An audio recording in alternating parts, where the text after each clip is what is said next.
Abaa Shanee qofa osoo hin taane namoonni isaan wajjin hidhata qabanis shoror keessaadhaan du'a Itoophiyaa keessatti uumamtuuf gaafatamni Abaa Shaneedhaan. Abaa Shaneen farra Itoophiyaatiin farra jijjiiramaatiin baadaadhaa Shanee barbadeessaa jirran waraana bilisummaa Oromoo nama hammas ajjeefneem qaama Abaa Shanee wajjin hidhata qabu tarkaanfii ilaalessaa irratti fudhannaan duula olaantummaa seeraa irra jirran angoota mootummaa ajjeefamaniif gaafatamni Abaa Shaneedhaan. Hoogganaa Abaa Shanee ajjeefnee jirraam marroon du'ee jiraam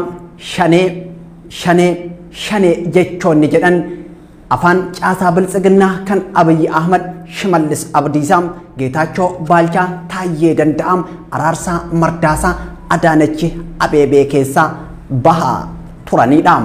Kaayyoo uummata nagaa ajjeesuu hin qabnoom qabsoon keenya sirna waliinim nuti Abaa Shanee mitiim nuti waraana bilisummaa Oromootiim ispoonsarri qabsoo keenya mootummaa mataa isaatiin TPLF wajjin warra gumaatiim haloo wal irraa kafalannu qabnaam ajjecha lammiilee nagaa irratti raawwatamu qaamoleen idil addunyaa qorachuu danda'uun Itoophiyaa raafnee dhadhaa Oromoof ta'u baafna jechoonni jedhan jechoota waraana bilisummaa Oromoo irraa dubbatuudhaam.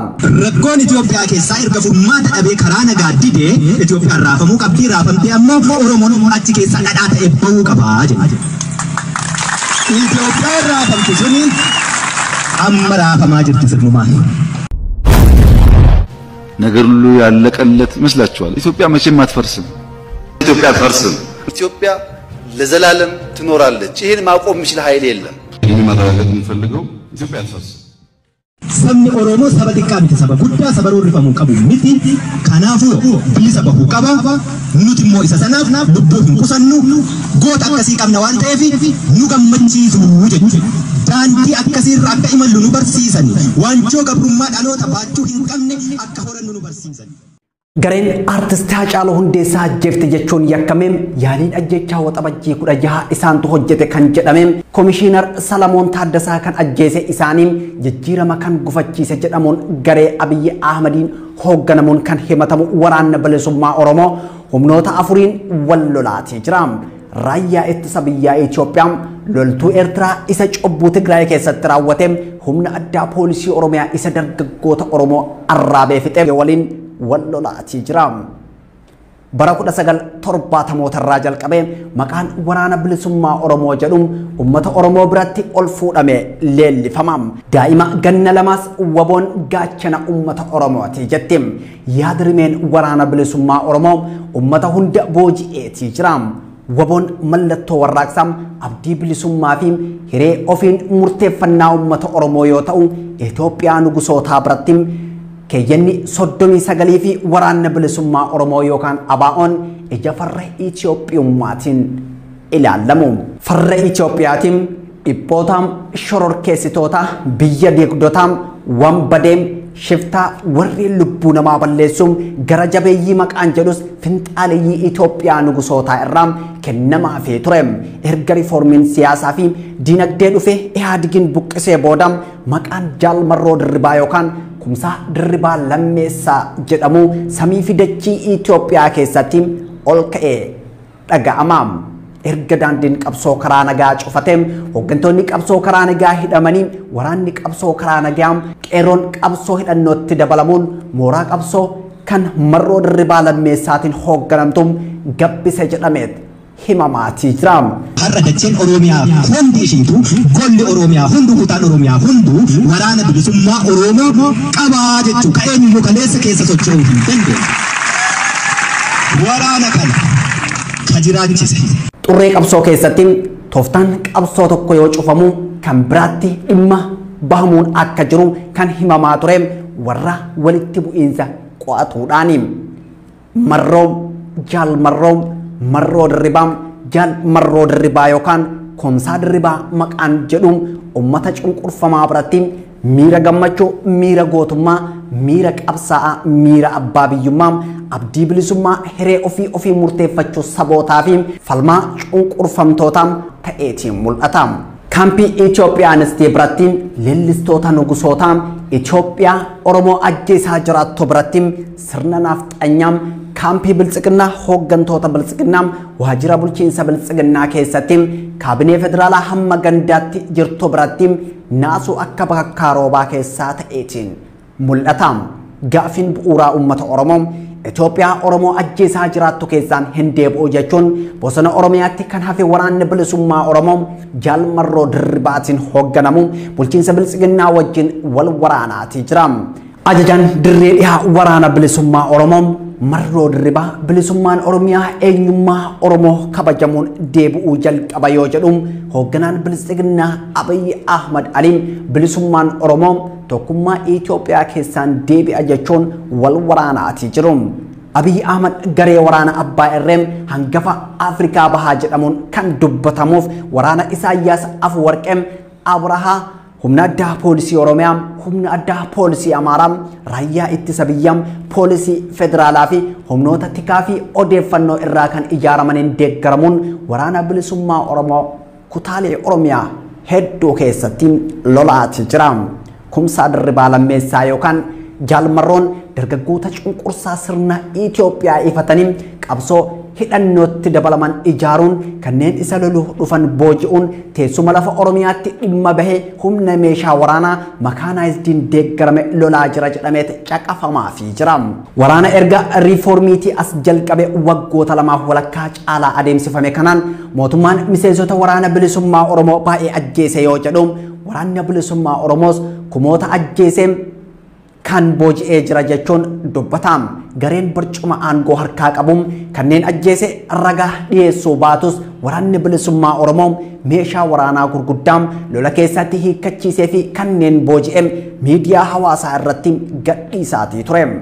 Dhimma meeshaa waraanaa gurguddaam waraanni bilisummaa Oromoo hidhatee wal qabatee gareen teessuma barcuma siyaasaa harkaa qabuun TPLF tu deeggaraam TPLF irraa leenjii fudhata jechuun yoo abaaruun hoogganaan waraana bilisummaa Oromoo zoonii lixaam maddi hidhannoo kennaam mootummaa mataa isaati jechuun dubbachuu isaanii hunda keenyatu gurraa qalbii qaba. Har'a qawwee caccabduu sadii shanii sana miti ka Riippaabilikaan Gaardii qabatu meeshaan addaa waraana bilisummaa Oromoo harka jira eenyuyyuu bitee hin laanne dhiigaan hiikkate.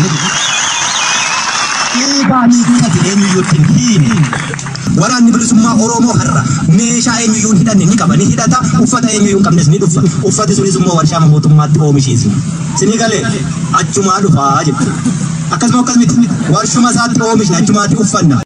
Abiy Ahmad kanaan boodam qabsoon afaan qawween gahaam yeroon kan qabsoo karaa nagaati jechuun sanada waliigaltee mallatteessee ABO biyyatti galcheem waliigaltee hanqisuun dhumaatii lammiileetiif balbala saaqeem waraana bilisummaa Oromoo yakkuutti seeneem. Lolli mootummaan Itoophiyaa waraana bilisummaa Oromoo irratti labseem farra hiree ofiin murteeffachuu saba Oromoo akka ta'etti xiinxaltootaan dubbatamaam. Yookaan ammoo sirna federaalistii saboota Itoophiyaa keessaa balleessuuf lola baname jedhamee xiinxallamaatii jira. Sirna lubbuu Oromoo fi lubbuu saba biroo walqixa itti hin ilaallamne jalatti gaafiin Oromoo deebii hin argatu jechuun bosona kibbaaf lixa Oromiyaa kan mandheeffate waraanni bilisummaa Oromoo dirree dhihaatti Kumsaa Dirribaatiin zoonii kibbaatti gollicha dhengeetiin dirree giddu galeessaatti sanyii nagaasaatiin dirree kibbaa jalatti Gujii Bahaatti Magarsaa Lammiin Cibraa Oddaa Adoolaatiin Jimaa Reebaatiin Cibraa Soddom Boorootiin Liban Gurraachaa fi kanneen birootiin hoogganamuun waraana jeneraalota Itoophiyaa fi Eertiraa akkasumas ajajoota humna addaa Oromiyaa fi Amaaraatiin ajajamuun wal waraanaatii jira. Oduu fi odeeffannoo qabnuun Wallagga Afran Shawaa Kaabaam Boorana Shawaa Lixaam Shaashamannee fi Gujii keessatti lola adeemsifamaa jiruun waraanni garee biltsiginnaa miidhamaa akka jirutu dubbatamaam. Waraanni garee biltsiginnaa baadiyaalee Wallaggaam Boorana Gujiif kanneen biroo keessatti waraana bilisummaa Oromootiin mo'atamee magaalota naannawa kanaa jiran keessatti dargaggoota saboota namoota nagaa shanee qallabdan miseensota shaneetiin shaneen eessa jirtiin ati shaneedhaam jechuun ajjeesaam hidhaam qaama hir'isaa dubartii gudeedaam mana qotee bulaa gubaa jira jechuun gareen oduu Oromiyaa miidiyaa neetworkii yeroo garagaraatti odeeffannoo hawaasa irraa fudhate gabaasaa jira. Shawaa Lixaa aanaa ganda birat keessatti lola finiinaa humna Shaabiyaa fi waraana bilisummaa Oromoo jidduutti adeemsifameen waraanni Isaayyaas Afwarqee Abrahaam lammiilee nagaa hidhannoo hin qabne 6 ajjeesuu addi bilisummaa Oromoo ibsa baaseen beeksisee jira. Sabbooqaa Barsiisaa Camadaam, Lataa Koorsaa Diidaam, Warqisaa Asaffaam, Abrahaam Beekumaam, Darajjee Maammoom, Daadhii Baqqalaa namoonni jedhaman loltoota Eertiraatiin cobbutti dhiigni isaanii biyyee bukeessee jira. Waraanni Isaayyaas Afwarqee kan Tigraay keessatti dhiiga lammiilee nagaa dhangalaasee kan daa'imman fixee kan dubartoota gudeede kan qabeenya saamee Oromiyaa keessa seenuun ra'ee qalataa jira.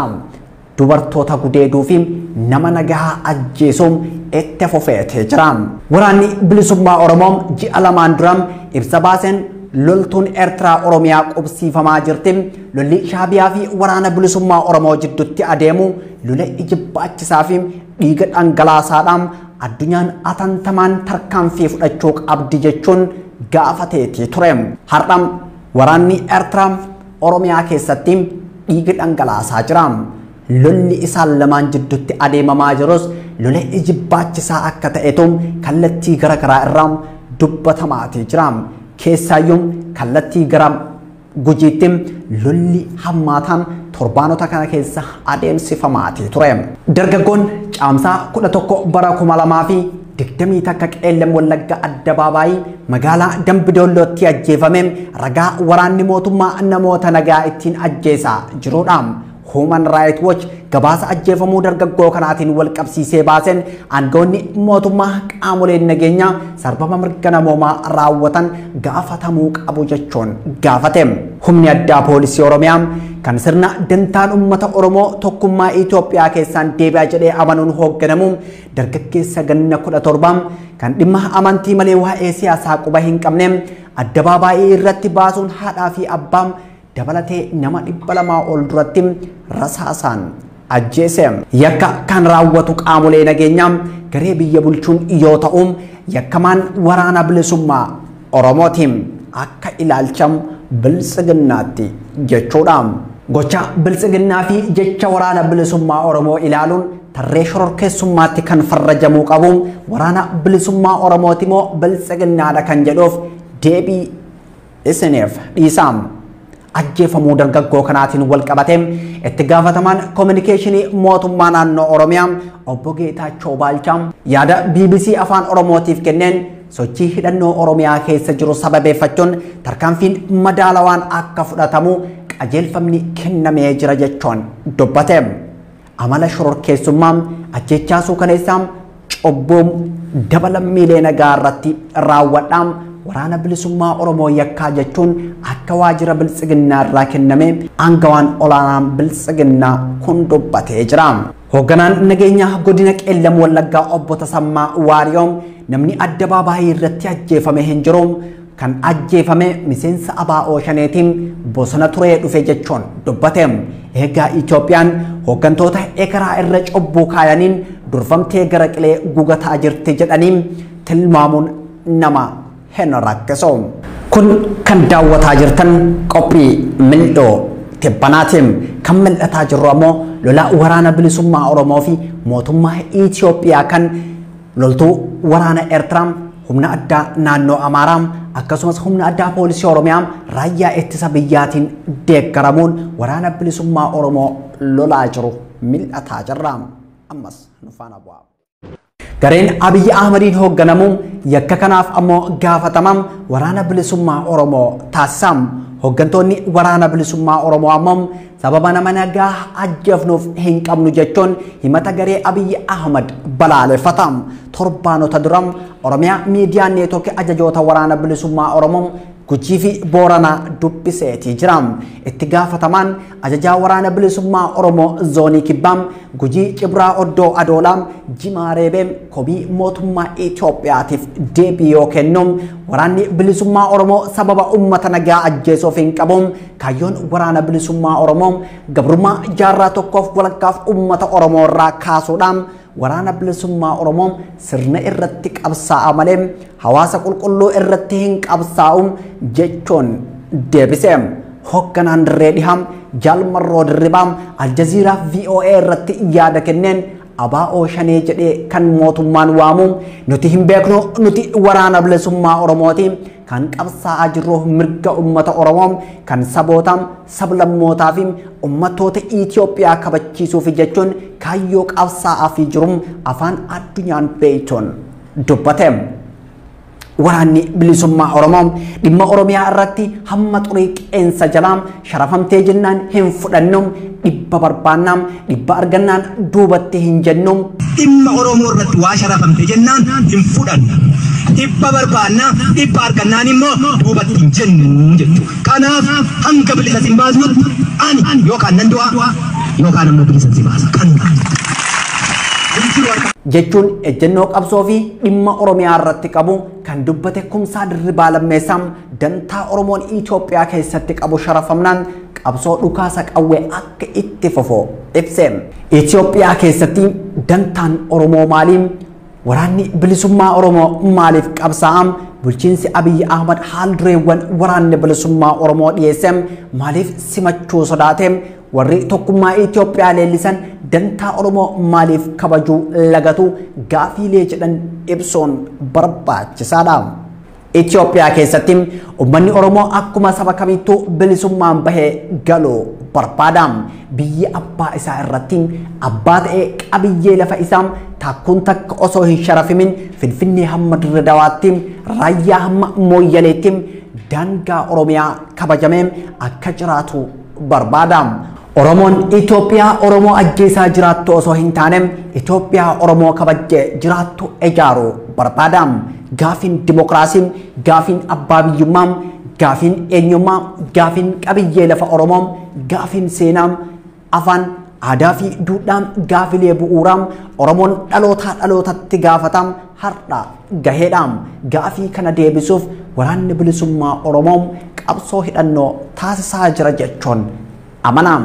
Mirga sabaa dhiibuu osoo hin taane kan nama nagaa ajjeesuu osoo hin taane sirna wajjin qabsaa'ee Itoophiyaa Oromoof taatu ijaara yookaan Oromiyaa Rippaabilikaa ijaara ejjennoo jedhu qaba. Riiformii siyaasaa fi dinagdee Itoophiyaa keessatti bara 2018 dhufe booda waraanni bilisummaa Oromoo dantaan Oromoo Itoophiyaa keessatti qabu adeemsa kanaan hin guutamu. Gaafiin bu'uuraa Oromoo deebii hin argatu. Haal dureewwan nuti kennine mootummaan hin fudhanne. Kanaaf dantaa Oromoo qabsoo hidhannootiin kabachiifna jechuun bulchiinsa Abiyyi Ahmad wajjin wal waraanutti seene.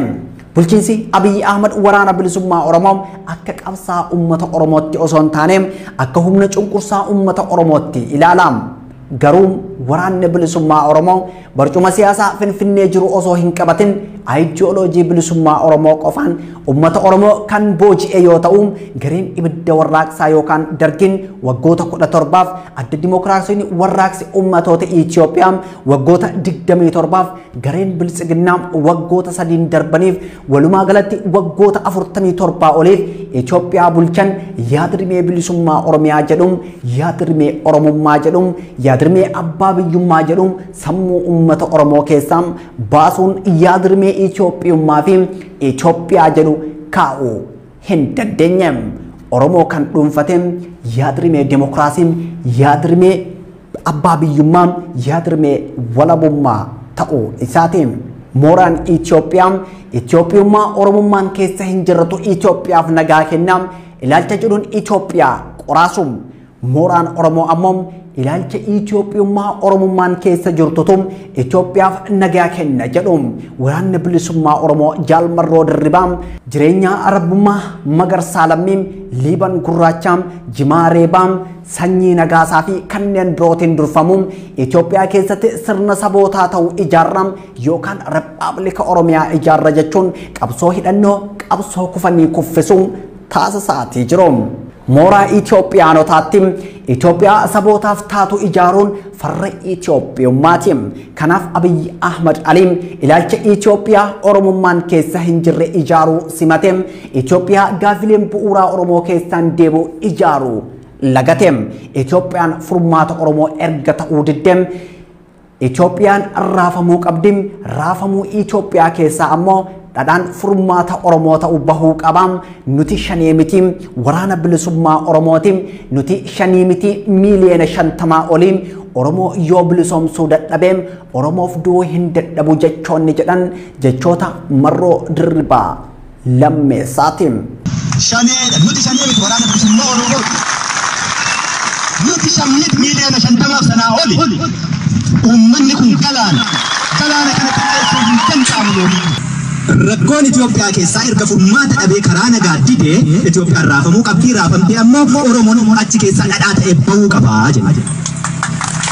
Itoophiyaan raafamte suni amma raafamaa jirti sirnumaan. Dhaadannoo gama bulchiinsa biltsiginnaa irraa darbatamu ammoo shanee guyyaa 15 keessatti barbadeessina kan jedhu yoo ta'u osoo hin barbadeessin waggoonni 3 darbeetii jira. Lola bulchiinsa biltsiginnaa fi waraana bilisummaa Oromoo Boorana Gujiim Shawaa Kaabaam Shawaa Lixaam Horroo Guduruu Wallaggaam Qeellam Wallaggaa Bahaam Wallagga Lixaa jidduutti adeemsifamaa jiru lubbuu nama nagaa fi kan waraanas akka hobbaasaa jirutu dubbatamaatii jira.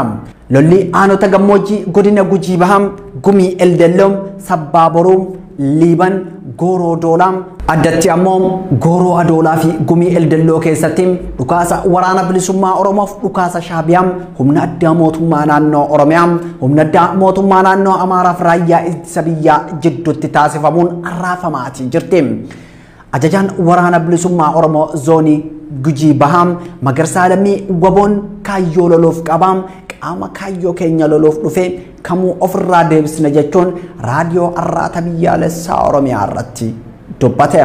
Mootummaan afaan isaatiin shororkeessummaan gocha keenya baratamaa ittiin beekamuudha jechuun uummata Itoophiyaa miiliyoona 110 itti tilmaamamuuf shororkeessummaan gocha isaanii ta'uu himee har'a ABO shanee jedhee kan waamu waraana bilisummaa Oromoo shororkeessummaan farraje.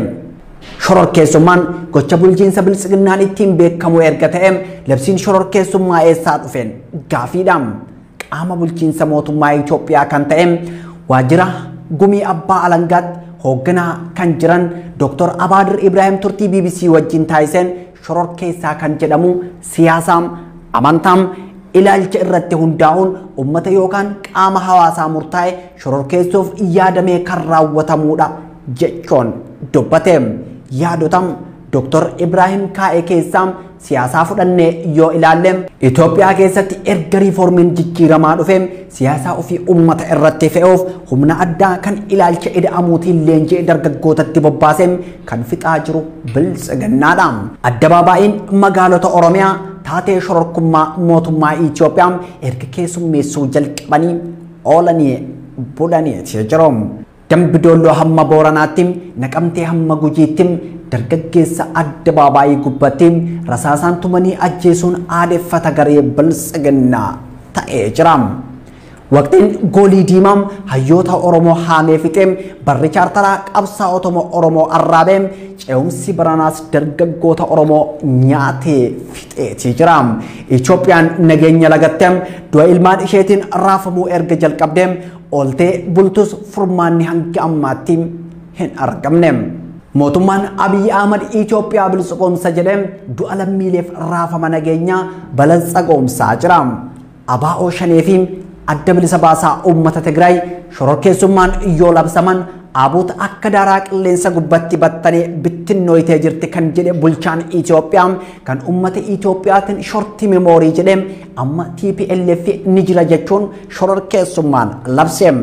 Daaraan qilleensa irratti battanii akkamiin deebi'ee walitti qabamaan gaafii uummata Itoophiyaa kan shorti memoorii jedhameetiin eegaa uummanni akkana jedhee gaafatam shorti memoorii kan qabu muummicha ministeeraati moo uummata gaafiin jedhu ammoo kan mil'oo tibbanaatiin kan harma haadhaa ciniinim juntaam sigibgib juntaam tiinag maqaan jedhu ji'oota torban darbaniif dachiif samii Itoophiyaa gidduutti mootummaa biltsiginnaa aktivistoota Amaaraa miidiyaalee mootummaaf qondaalota biltsiginnaatiin abuutiif kennamaatii ture.